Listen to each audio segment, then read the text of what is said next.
Assalamualaikum warahmatullahi wabarakatuh. Waalaikumsalam warahmatullahi wabarakatuh. Pada pertemuan kali ini akan kita mempelajari pelajaran ngaji ilmu alat, tepatnya adalah mengenal kata yang bermaksud perintah. Jadi, mengenal kata yang bermaksud perintah. Amar, ya, sebentar dulu. Judulnya kata yang bermaksud perintah. Iya. Kita buka dulu sebagai catatan awalnya.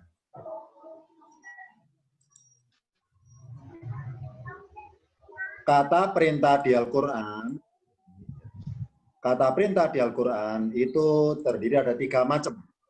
Yang pertama ada kata perintah bernada langsung, ada kata perintah secara tidak langsung, dan kata perintah bermaksud perintah untuk menindaklanjuti atau perintah tindak lanjut. Nah, dari ketiga ini, kalau kata perintahnya langsung, Allah dalam ayatnya memakai kata kerja perintah yang dalam ilmu alat paket 3 dinamakan fi'il amar. Yang kedua, kalau Allah memerintahkan secara tidak langsung, maka dalam ayatnya Allah redaksi kalimat ayatnya atau firmannya memakai fi'il mudhari, yakni kata kerja bentuk sedang. Dan kalau Allah memerintahkan kepada manusia bermaksud perintah tindak lanjut kepada perbuatan berikutnya, maka nada perintahnya memakai lamul amri, yakni memakai huruf lam, yang huruf lam berfungsi sebagai perintah.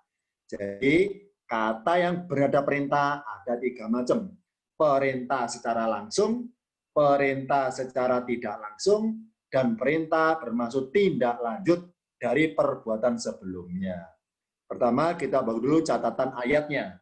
Sebelum kita bahas tentang kata perintah, kita bahas dulu catatan ayatnya. Contohnya misalnya ada di surat An-Nisa 81, Al-Baqarah 282, Al-A'raf 156. Yang saya garis merah ini, contohnya saya baca. Wallahu yaktubu ma yubayyituna. Arti perkalimatnya, wallahu yaktubu, dan Allah menulis ma yubayyituna, apa yang mereka rencanakan malam-malam. Ini contohnya lafadz yaktubu di sini memakai kata kerja bentuk sedang dengan nama fi'il mudhari. Ini masih fi'il mudhari, belum bernada perintah, masih bernada berita atau memberitakan. Dalam kaidah paket 8 namanya khobar. Allahu mubtada'nya, yaktubu khobar. Apa khobar? Mengkabarkan perbuatan Allah. Allah ngapain berbuatnya? Allah berbuat yaktubu. Yaktubu masih belum bernada perintah, masih bernada berita. Namanya khobar berarti berita atau memberitakan. Wallahu yaktubu, dan Allah menulis atau mencatat mayubayituna, apa yang mereka rencanakan malam-malam. Ini satu. Yang kedua, contoh dari kata yaktubu yang tulisannya berawalan ya, akhirannya adalah doma. Bentar, saya tulis dalam layarnya biar kelihatan. Jadi tulisan yaktubu yang baknya doma, ternyata di surat Al-Baqarah 282 oleh Allah baknya diganti sukun yaktub, maka berbunyi fal yaktub. Contohnya fal yaktub. Nah, kalau diartikan fal yaktub ini 3 kata. Fa artinya maka, lam sukun artinya hendaklah, sedangkan yaktub artinya menulis. Maka hendaklah menulis. Siapa pelakunya? Dia. Karena berawalan ya. Ini tentang ayat tentang hutang piutang. Jadi kalau yaktubu bentuk normalnya. Kalau yaktub karena baknya sukun, bentuk perubahannya. Kenapa Allah rubah jadi sukun? Karena difungsikan sebagai perintah. Jadi fi'il mudhari tapi bernada perintah. Mana unsur perintahnya? Ada lam. Lamnya sukun, lam yang bernada perintah. Ingat bahwa lam di Al-Quran, contohnya misalnya saya buka dalam tampilannya, lam di Al-Quran yang berbunyi li ya, li. Ada 2. Kalau li ketemu kata berjenis isim atau nama atau benda, ketemu kata berjenis isim, apa isim itu? Nama atau benda. Maka li diartikan bagi. Misalnya alhamdulillahi. Li ketemu lafadz Allahi. Alhamdulillahi. Nah, karena lafadz Allahi adalah isim kata termasuk nama, maka li diartikan bagi. Yang kedua, kalau li ketemu fiil, fi'lun kata kerja atau perbuatan. Kalau li ketemu fiil, maka li diartikan supaya. Nah, supaya. Misalnya ada kata berbunyi ya'lamu, artinya dia mengetahui. Ya'lamu, dia mengetahui. Nah, kalau pakai li, sebelah kanannya liya'lama. Misalnya saya sambung ya. Liya'lama. Supaya mengetahui. Bagi lihat supaya. Kenapa? Karena li ketemu fiil. Itu kalau fiilnya normal. Dari mu menjadi ma. Liya'lama. Tapi kalau pengen kata-kata ya lama itu difungsikan sebagai perintah, maka mimnya harus disukun. Disukun. Ya'lam. Nah, kalau mimnya sukun, lamnya yang tadi berbunyi li harus dirubah menjadi sukun. Nah, maka bentuk jadi lam sukun, terus ya'lam. Lam sukun, terus ya'lam. Bagaimana bacanya? Nggak bisa baca. Kenapa? Di awal kata hurufnya mati. Nah, di Al-Quran biasanya disambung dengan kata sambung, misalnya wal ya'lam. Atau pakai fa, fal ya'lam. Ini contoh bentuk jadi. Oh, berarti li di Al-Quran punya dua arti. Bisa artinya bagi, bisa artinya supaya. Dan juga bisa artinya hendaklah. Dengan syarat lamnya berbunyi li, dirubah menjadi sukun, maka bermuatan perintah. Balik lagi ke contoh ayatnya. Jadi fal yaktub, maka hendaklah menulis. Ini masih fi'il mudhari, tapi difungsikan seperti fi'il amar. Nah, sekarang contoh ketiga, Al-A'raf 156. Waktub lana, kalau berkata alifnya dhamma, wa uktub lana, dan tulislah untuk kami di dunia, dalam dunia ini hasanatan kebaikan. Waktub, nah baknya sukun, inilah bentuknya fi'il amar, kata kerja perintah. Yakni apa? Berbunyi waktub, dan tulislah. Dan tulislah. Kalau yaktub, tulislah, tapi ada lamnya. Hendaklah menulis. Nah, ini. Jadi yaktubu bentuk normalnya, yaktub bentuk perubahannya, uktub juga sama bentuk perubahannya. Cuma bedanya, yaktubu dan yaktub sama-sama mudhari, kata kerja bentuk sedang. Kalau uktub ini kata perintah asli atau murni, namanya fi'il amar. Contoh yang lain. Misalnya, bukan di sini lafadznya. Wallahu yaktubu ma yubayituna. Lafadz yaktubu artinya dia menulis. Ya. Lafadz yaktubu bentuknya fi'il mudhari. Apa mudhari? Kata kerja bentuk sedang. Ini dalam bentuk normal.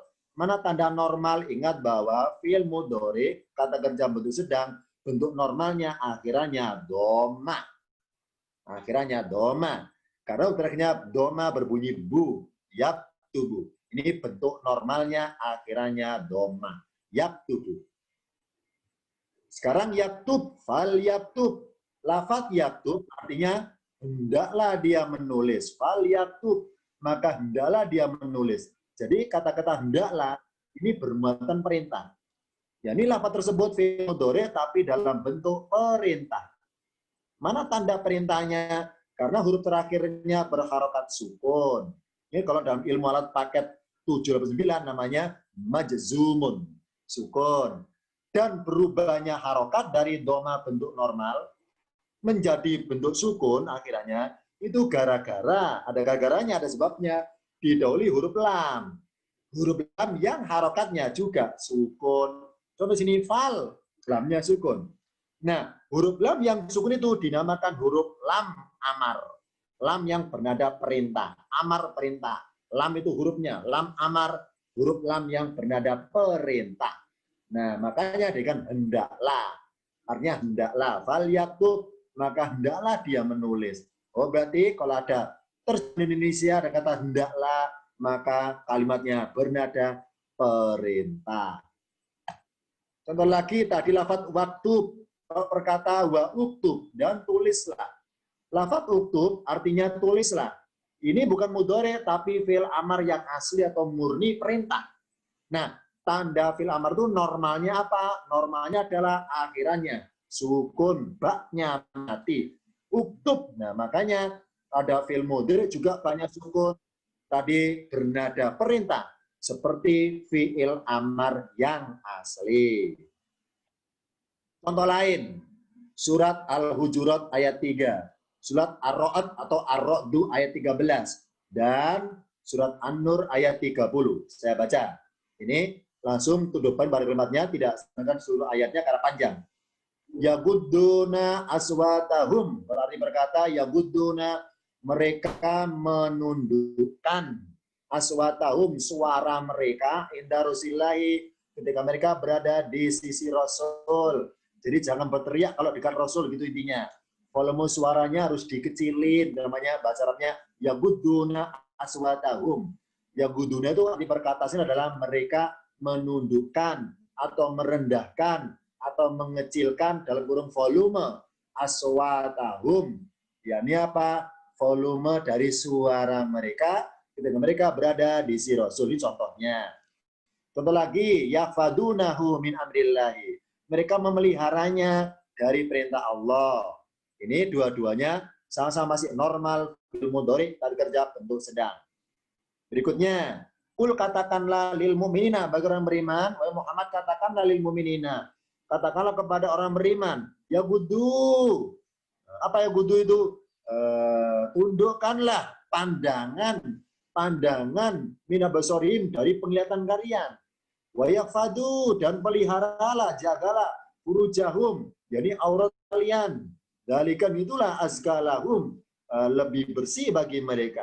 Di sini yagudu, kalau di atas yaguduna pakai waunun. Di sini yafadu, yang atas yafaduna pakai waunun. Nah, yang atas ini masih bentuk mudhari normal. Sedangkan yang barisan bawah ini yagudu dan yafadu bentuk mudhari tapi difungsikan seperti perintah atau fi'il amar. Kita ungkap kenapa Allah rubah dalam ayatnya tersebut. Lafadz yaguduna arti aslinya adalah menundukkan. Berhubung ada aswatahum, diartikan menundukkan volume atau mengecilkan suara. Tapi sebetulnya yagudu adalah kata kerja dipakai untuk wajah atau kepala, menundukkan pandangan maksudnya. Berhubung ada aswata suara, maka bermaksud mengecilkan volume suara mereka.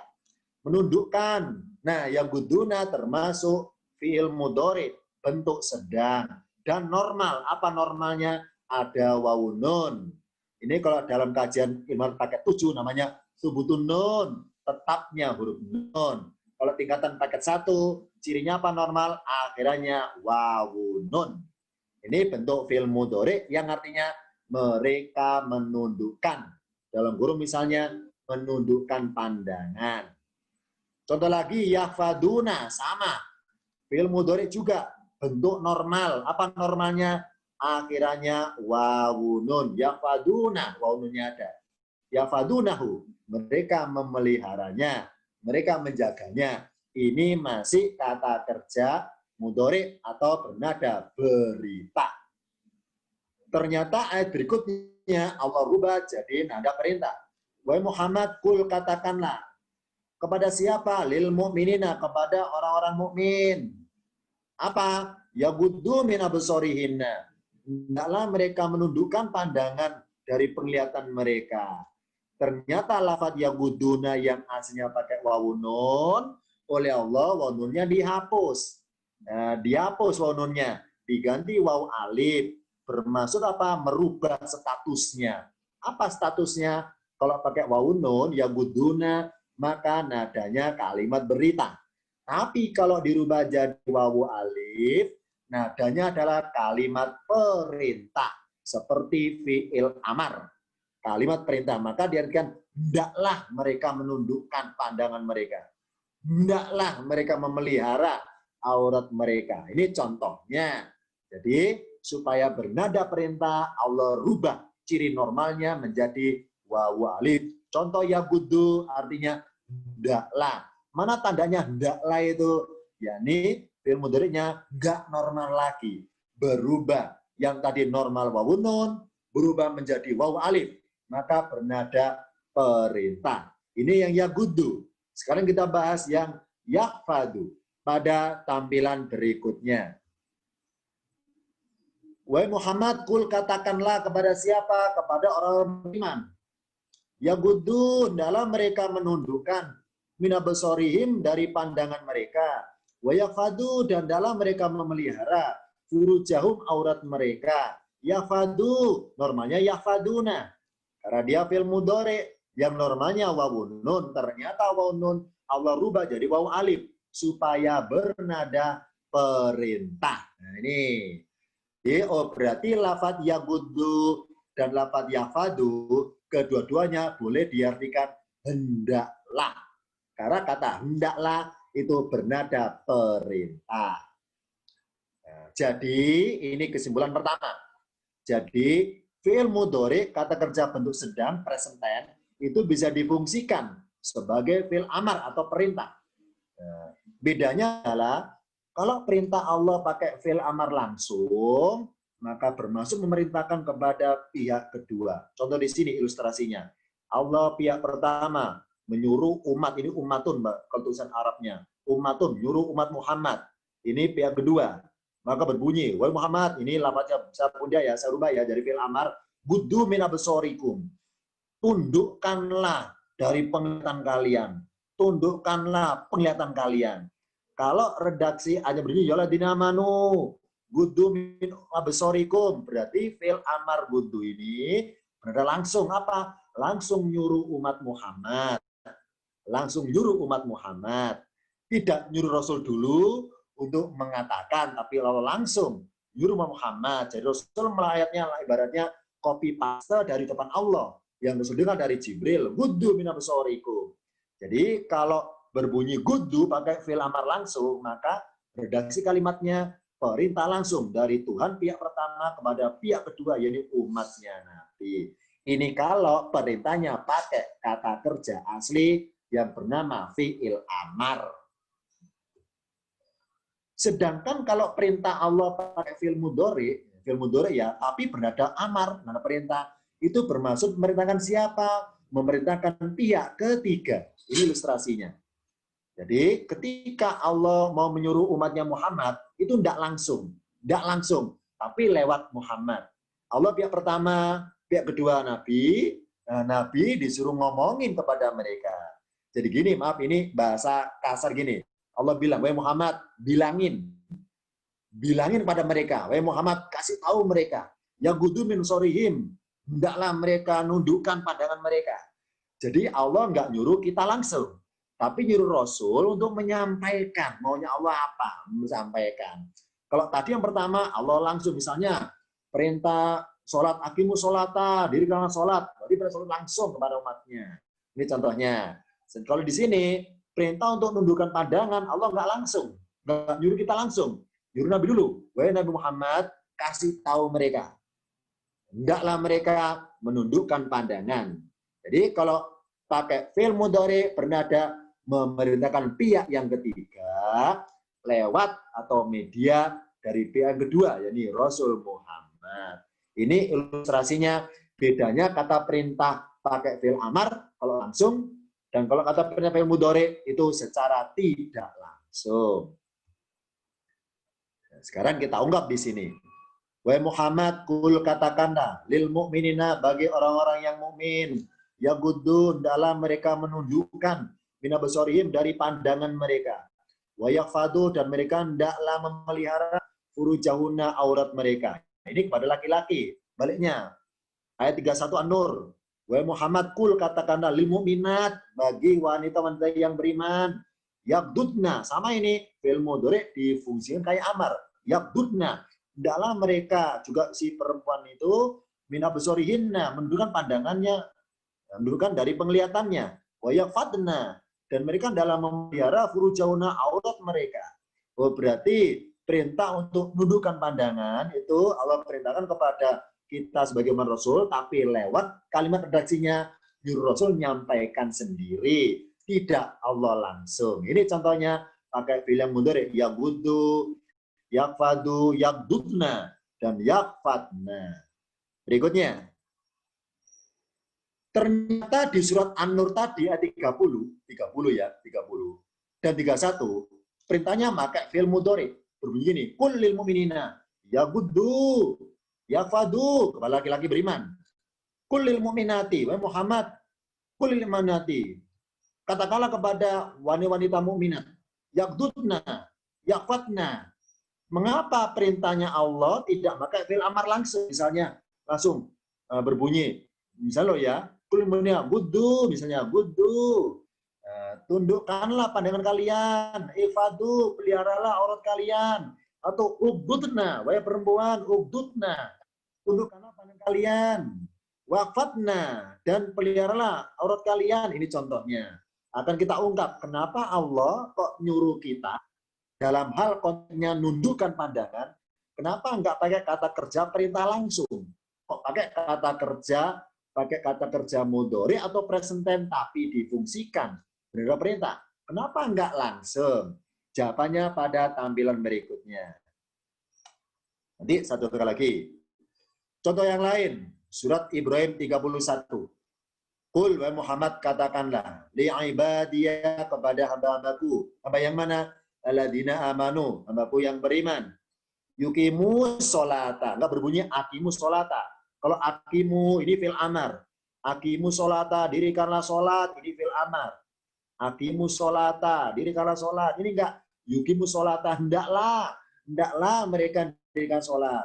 Wa yunfiku, dan hendaklah mereka menginfakkan. Enggak berbunyi anfiku tapi yunfiku, hendaklah mereka menginfakkan.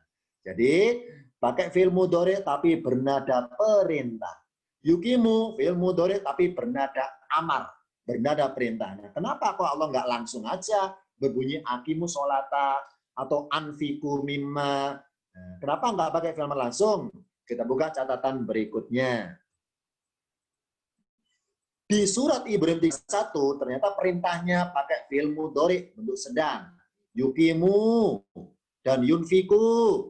Mengapa perintah Allah tidak pakai fi'il amar langsung? Kenapa nggak pakai ini aja langsung? Kayak ayat yang lainnya berbunyi akimu sholata, akimu sama anfiku yang sudah umum. Akimu sama anfiku. Kenapa nggak pakai itu? Misalnya akimu sholata, anfiku mimma razaqnakum. Nah, ini contohnya. Padahal di berbagai ayat banyak akimu, banyak anfiku. Kenapa kok hanya Ibrahim saja 31 kok pakai yang mudhari? Nanti jawabannya pada tampilan berikutnya. Jadi fi'il mudhari bisa difungsikan sebagai fi'il amar. Apa amar? Kata kerja perintah. Bermaksud apa? Memerintahkan kepada pihak ketiga. Nah, kenapa kok pakai fi'il mudhari? Jawabannya adalah hikmahnya supaya pihak ketiga ini ketika sedang merasa sendirian loh ya, nggak ada orang, tetap menjalankan perintahnya tersebut. Nah, ini kata kuncinya. Ya. Nah, mari kita balik ke ayat tadi Ibrahim. Nah, nih kita lihat Ibrahim. Kalau berbunyi aqimus sholata, dirikanlah sholat, maka berkesan bahwa wahai Muhammad, hamba-hambaku itu bersedia menyembah kalau ada kelihatan orang, kalau dilihat orang. Kenapa? Kata kerja fi'il amar itu benar langsung berhadapan. Si A nyuruh si B, maka si B mengerjakan. Kenapa mengerjakan? Karena disuruh si A, karena dilihat si A. Ini contohnya. Kalau kayak fi'il amar, ternyata oleh Allah dalam firman-Nya Ibrahim 31 nggak pakai fi'il akimu, tapi mudhari yukimu. Maksudnya apa? Wahai Muhammad, katakanlah kepada hamba-hambaku itu, yang beriman itu, hendaklah mereka tetap mengerjakan amalan ini, meskipun nggak disuruh orang, meskipun nggak diingetin orang, meskipun nggak ada orang gitu maksudnya. Tetap yunfiku, berinfak, meskipun nggak disuruh, meskipun nggak ada orang lihat. Ini bermaksud ketika dalam kesendirian, nggak terlihat orang lain, tetaplah. Makanya apa fi'il mudhari? Kesinambungan perbuatan. Tetaplah berbuat meskipun nggak disuruh lagi. Kayak kita loh otomatis ketika masuk Ramadan, otomatis puasa Ramadan meskipun nggak disuruh. Ya, kenapa? Udah otomatis. Jadi membiasakan tiap tahunnya otomatis. Sama di sini. Jadi tetaplah jalankan perintah itu meskipun nggak disuruh. Makanya ya gudu, maksudnya apa? Wahai orang laki-laki atau wahai perempuan, ya gudu, hendaklah nundukkan pandangan meskipun nggak ada orang. Nggak ada orang. Ini contohnya. Karena perintah pakai fi'il mudhari secara tidak langsung. Kalau berbunyi gudu, kesannya harus apa? Disuruh orang dulu. Baru bereaksi, bertindak, menundukkan pandangan. Ini tidak oleh Allah. Wahai orang beriman, tanpa disuruh harus sadar diri. Tundukkanlah pandangan meskipun sedang sendirian. Ini contohnya. Kalau perintahnya pakai fi'il amar, maka bermaksud Rasul memerintahkan kepada umatnya, redaksi kalau perintahnya itu yang dari Allah asli. Jadi Rasul nggak merubah. Misalnya Allah berbunyi, ya ayyuhalladzina amanu guddu min absarikum. Maka Rasul melafatkan ayat ini apa adanya, copy paste. Ya ayyuhalladzina amanu guddu min absarikum. Jadi kalau ada ayat berbunyi ya ayyuhalladzina amanu, nyuruh orang beriman langsung, maka Rasul membacakan ayatnya, itu gak Rasul didikte Allah. Bahwa ucapan seperti ini. Nggak usah diganti apapun redaksi kalimatnya. Maka Rasul mengucapkan firman sekali lagi bermaksud mewakili suara Allah untuk bersuara nyuruh umatnya. Itu kalau nada ayatnya ada fi'il amarnya atau kata kerja perintah. Ini hikmahnya perintah Allah kadang-kadang pakai fi'il amar, kadang-kadang pakai fi'il mudhari. Nah, kalau pakai fi'il amar bermaksud bahwa nyuruh Nabi untuk memerintahkan umatnya, tapi nada perintahnya nggak usah ngarang kata-kata yang lain. Itu aja copy paste. Diucapkan sekali lagi suara Tuhan, sekali lagi dari Jibril, diucapkan kepada umat beliau itu. Dengan lafaz yang sama. Tidak usah dirubah, hanya copy paste saja. Ini kalau pakai fi'il amar. Berikutnya.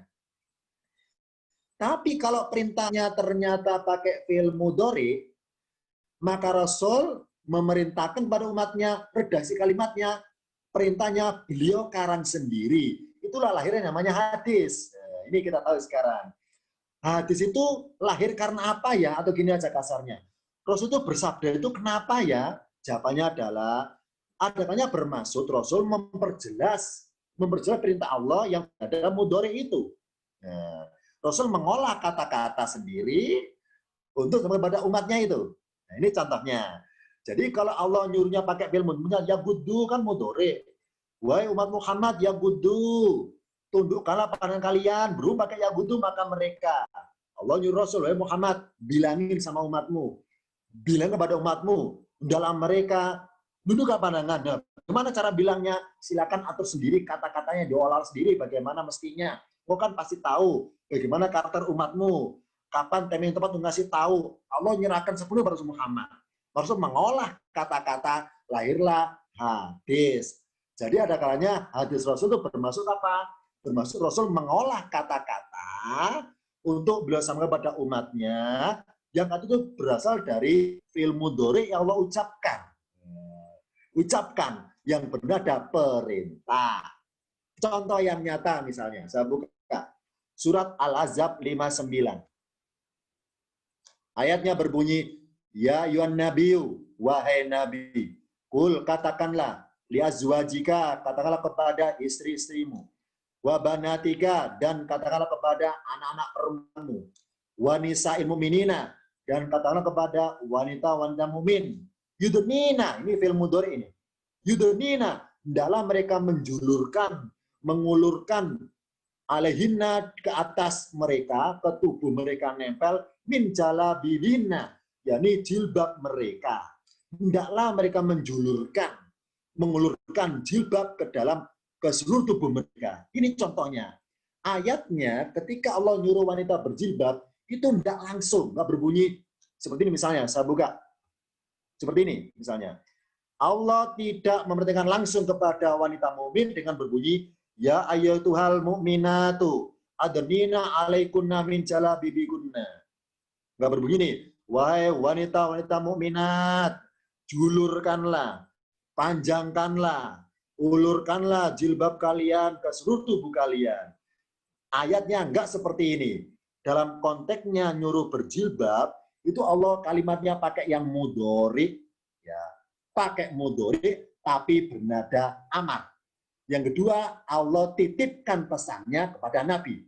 Gini kasarnya, wahai Nabi, kasih tahu istrimu. Wahai Nabi, bilangin kepada anak perempuanmu. Wahai Nabi, bilang juga kepada wanita mukminat. Bilang juga bahwa aku suruh mereka untuk berjilbab. Nah, bagaimana cara bilangnya? Bagaimana cara ngasih tahunya? Nah, itu sudah tanggung jawab Nabi. Kenapa? Allah sudah serahkan total di situ. Jadi Allah menyerahkan lewat Nabi agar beliau mengolah sendiri ucapannya, mencari sendiri waktu yang tepat, pendengar diri secara psikologis. Jadi seorang Nabi itu berat. Apa? Untuk ngasih tahu seorang manusia supaya berjilbab, itu Rasul harus tempat. Jadi cari kata-kata supaya nggak tersinggung, supaya nggak marah, supaya gampang-gampang sadar. Rasul ngolah kata-kata. Jadi nggak sekedar, Anda kan Islam, harus juga nggak gitu Rasul, nggak gitu. Lihat orangnya, oh orangnya karena keras, maka Rasul pendekatan psikologis, cari lunaknya. Oh orang ini gampang tersinggung, ngolah kata-kata supaya sadar. Ini hikmahnya. Jadi perintah berjilbab itu ayatnya pakai fi'il mudhari. Maksudnya apa? Allah menyerahkan kepada Nabi, sekarang Nabi nggak ada. Kepada siapa? Kepada kita. Sebagai orang tua, menyuruh kepada anaknya soal berjilbab, itu Allah serahkan langsung. Kenapa? Karena orang tua tahu karakter anaknya, tahu celahnya, bagaimana supaya nurut, bagaimana supaya tertarik, tahu, menguasai medan ibaratnya, menguasai psikologis anaknya, pendekatan mungkin tahun nggak bisa, mungkin tahun depan, mungkin berikutnya seperti itu. Ini contohnya. Jadi sama Nabi seperti sama Nabi. Jadi ketika Nabi menyampaikan kepada perintah berjilbabnya, itu Nabi itu berat tugasnya apa? Ketika ketemu dengan para wanita, Rasul menguasai karakter orang itu, nisal muminin. Kalau orang dibilang langsung tersinggung, mungkin perlu terapi, berhari-hari, tiap hari didakwai, tiap bulan didakwai, mungkin tahun depan baru sadar, tahun depan baru berakhir, seperti sama, terus seperti itu. Ini hikmahnya. Kenapa dalam kenyataan, maaf ini contoh nyata misalnya, banyak para ulama atau para ustadz, para agamawan yang punya anak perempuan yang belum mau pakai jilbab. Jadi kita jangan suudon dulu. Kenapa? Oh mungkin dia sebagai orang tua sudah berusaha berkali-kali, pendekatan berkali-kali, tapi belum ada celah untuk menyadarkan anaknya. Sama. Kenapa? Karena fi'ilnya pakai mudhari. Apa mudhari? Kesinambungan, terus menerus kasih tahu. Meskipun hakikatnya lama sadarnya. Mungkin tahun ini belum bisa. Tahun depan mungkin sadarnya baru pakai jilbab. Ini contohnya hikmahnya. Jadi kita jangan sudon dulu. Jangan mentang-mentang itu anak ustadz kok nggak berjilbab ya. Jadi kesannya bahwa ustadznya nggak ngasih tahu. Bukan gitu pengertiannya. Ingat, mungkin anaknya mungkin sadarnya tahun depan. Ustadz berkali-kali jadi sama. Ini contohnya. Yudnina ayatnya. Jadi Nabi itu berat. Sama kita juga berat. Bagaimana supaya nyuruh anak perempuan berjilbab itu butuh terapi. Butuh pendekatan psikologis. Cari timing yang tepat. Ngolah kata-kata yang nggak tersinggung. Dengan berbagai cara. Dan itu mudhari apa mudhari terus menerus kita amalkan. Meskipun gagal terus. Nggak pernah berhasil. Terusin aja, ini ladang amal kita untuk berbuat dakwah kepada keluarga sendiri. Itulah hikmahnya perintah berjilbab, nggak pakai fi'il amar, tapi pakai mudhari. Ini apa? Pendekatan personal kepada per orang. Nabi Allah serahkan total bagaimana cara ngomongnya kepada keluarga sendiri, bagaimana cara ngolah kata-kata kepada wanita muslim. Nabi mencari celah, Nabi menguasai karakter individu orang-orang untuk mengolah kata-kata itu. Itulah hikmahnya perintah di Allah ada 3 macam, ya kan? Ada 3 macam. Perintah pakai fi'il amar, berarti langsung. Perintah pakai fi'il mudhari berarti tidak langsung. Dan perintah pakai lam amar, lam huruf perintah. Itu dulu sementara hari ini dalam materinya. Sebelum diakhiri, barangkali ada yang tanyakan, silakan. Ada yang tanyakan dari penengah ini. Tanya Ustaz. Ada yang tanyakan dari ini, silakan. Dari materinya. Sebutkan namanya dari kota mana, silakan. Ini bercampur di berbagai kota ini. Siapa bertanya? Munculnya hadis qudsi itu gimana? Ini Pak Utsman dari Sidoarjo, kenapa? Tanya apa? Munculnya hadis qudsi. Oh, iya, iya. Iya. Jadi gini, Rasul bersabda atau melafaz suatu hadis, itu kan banyak sebabnya. Banyak sebabnya. Pertama mungkin karena ada orang bertanya, Rasul jawab, keluarlah hadis. Yang kedua, Rasul memperjelas ayat dengan berubah hadis. Nah, dari berbagai ucapan Rasul hadis itu, memang ada istilah namanya dikategorikan, dikelompokkan qudsi. Secara bahasa qudsi. Apa qudsiun? Dari kata kudus. Apa kudus? Suci. Maksudnya apa suci itu? Jadi redaksi kalimat hadis itu, ya, itu Allah yang menggerakkan lidah seperti itu. Jadi tidak bersifat ijtihad sendiri dengan kata-kata. Makanya hadis qudsi itu kalimat lafadznya itu mengandung sastra, ya, bermuatan seni. Kenapa? Karena ibaratnya mutu kalimatnya sebanding Quran. Jadi Rasul ketika bersabda pakai qudsi, hadis qudsi, itu ibarat kasarnya lidah Rasul disetir oleh Allah, didikte supaya pakai huruf ini, pakai isim ini, pakai fiil ini. Itu kalau qudsi. Jadi Rasul kayak robot di remote supaya mengatakan seperti itu. Nah, tapi kalau hadis biasa, Rasul lafadz beliau sebagai manusia. Ya, lafadz beliau sebagai manusia. Makanya demi Rasul menjaga ucapan supaya benar, itu sering bersabda, waladi nafsi biadihi, wallahi dan seterusnya. Nah, sumpah apa? Rasul ngarang ucapan ini supaya benar dipercaya. Dirilah melawan sumpah demi diriku yang di tangannya. Ini intinya adalah hadis Rasul atau Rasul bersabda banyak sebabnya. Salah satunya adalah memperjelas fi'il mudhari yang dari suatu ayat untuk diterangkan pakai ucapan itu sendiri, diolah sendiri supaya yang pihak yang mendengar itu bisa menangkap apa yang diinginkan dari perintah Allah lewat fi'il mudhari tersebut. Ini ya. Jadi kalau secara psikologis itu mengamalkan perintah Allah perintah mudhari itu berat. Kenapa berat? Karena nggak semua orang bisa langsung menerima perintah itu menjalankan, nggak semuanya. Maka harus butuh pendekatan secara personal. Misalnya seorang ibu nyuruh anaknya berjilbab, susah sekali Ustaz, anak susah berjilbab. Nah, silakan cari celah. Tahu ini matang sih. Itu. Karena pakai mudhari misalnya ayatnya. Ya lain silakan. Ya, Ustaz. Tanya Ustaz. Ustaz, tanya Ustaz. Pak Nasrullah, silakan boleh. Iya. Ya, kalau tadi kita perhatikan apa yang disampaikan oleh Ustaz, itu umumnya amr yang menggunakan fi'il mudhari rata-rata domirnya itu hum atau hunna, Ustaz. Ada nggak yang kira-kira huma begitu? Iya. Oke. Ada nggak? Ya, sebentar ya. Ya, masih. Jadi Allah ketika memerintahkan hambanya lewat ayat Al-Quran, kalau perintahnya pakai fi'il amar, maka bisa merintah kepada satu orang. Misalnya kul katakan satu orang. Atau kulu katakan kalian, berarti orangnya banyak.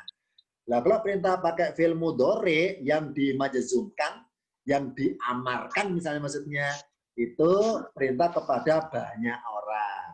Nah, sementara ini saya belum menemukan kalau perintah kepada 2 orang. Belum menemukan kalau pakai mudhari, belum menemukan. Tapi Ustaz tanya Ustaz. Ya, Mas Ustaz. Ini siapa? Saya Ustaz. Pak Waskito dari Malang ya? Iya. Kalau kita lihat ya, kalau di tasrifan itu kan urutannya kan juga ada 1, 2 orang, liyaful, liyafla, liyafulu kan gitu. Litaful, litafula, litafuluna kan gitu. Iya. Nah, itu berarti kan apa? Pengertiannya sama kalau misalkan ada yang pakai mudhari liyaful sama uful itu jadi pengertian sama yang tidak langsung gitu Ustaz ya. Bentar ya, saya buka catatannya biar kita nggak membayangkan. Ya, saya buka. Sekarang melihat di layar. Layarnya putih, layar putih nih, saya tulis. Misalnya, contoh ya saja, misalnya kata yaktubu. Yaktubu artinya menulis. Nah, ya, yaktubu. Kalau yaktubu saya tambahin li, Iya, maka berbunyi liyaktuba. Yaktub. supaya nulis. Nah, Biar nulis. dulu. Liyaktuba. Ba lo ya, ba. Liyaktuba. Sekarang saya rubah lagi. Liyaktub, ba-nya sukun misalnya. Liyaktub. Udah ya? Nah, contoh lagi. Lamnya sukun, akhiran yaktub. Ini banyak pilihan ini.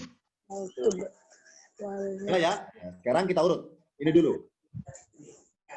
Yaktubu artinya dia menulis. Ini kalau berita, memberitakan, dia menulis. Dah. Lah kalau ada li ini artinya supaya. Supaya. Ya, namanya supaya berarti anjuran. Liyaktuba, supaya dia menulis. Supaya lo ya. Berarti ini kan saran. Diterima tidak, ya kalaupun enggak ya enggak masalah. Karena saran, li. Tapi kalau baknya sukun, liyaktub, maka li ini boleh dijadikan hendaklah. Hendaklah dia menulis. Hendaklah boleh. Mana tanda bolehnya? Baknya sukun. Baknya sukun. Dan ini adanya dalam bahasa Arab. Ya, ada dalam bahasa Arab. Nah ya, apa di Quran ada? Enggak ada. Adanya Quran lamnya sukun, bukan lamnya kasroh. Lam sukun, bak sukun. Nah, ketika lam sukun, bak sukun, kalau perkata lo ya kan susah bacanya. Kenapa? Di awal kalimat. Maka oleh Allah ditaruh wa. Iya, wanya adalah huruf istinafiyah. Huruf wasol, wal yaktub atau wal yaktub contohnya. Ya.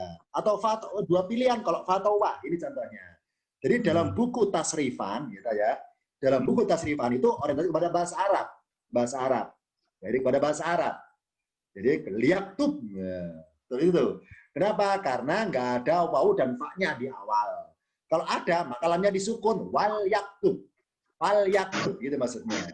Jadi intinya adalah kalau Allah nyuruh manusia pakai fi'il mudhari yang diamarkan, itu bermaksud nyuruh kita supaya berkali-kali menyampaikan pada orang lain meskipun gagal terus.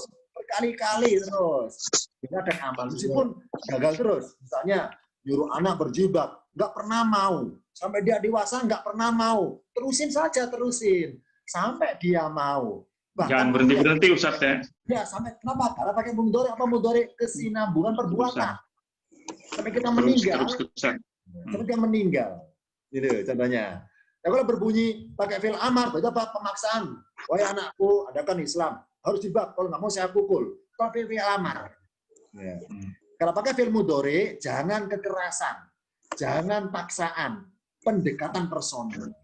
Cari timing yang tepat.